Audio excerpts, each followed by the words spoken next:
Metre 12 రూపాయలు అయిందా? పోనీ ఆ 2 తగ్గించుకుని 10 వారే తల్లి. ఏంటేంటి 10 రూపాయలా? నేనంటే ఏదో ఎర్రి బాగులదాన్ని అనుకుంటున్నావా? నా పెళ్ళైన కొత్తలో మా అత్తారింటి కాకినాడ వెళ్తే నేను, మా పింతల్లి, నా పెద్దాడి బిడ్డ, మా 2 మేనత్తలు వెళ్తే 10 రూపాయలు కావాల. దేంతో?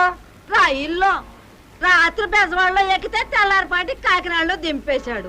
తెల్లవార్లు ప్రయాణం చేసిన అలుపు సొలుపు ఉందా?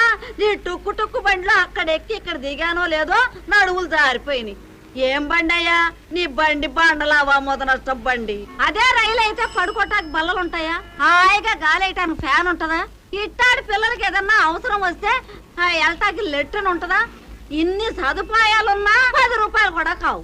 అమ్మా తల్లి, నీకో దండం, నీ లెక్కకో దండం. పాపం ఏడు చేస్తున్నాడు, వదిలేవే బామ్మ. పాపం ఏడు చేస్తున్నాడు, వదిలేవే బామ్మ. నీ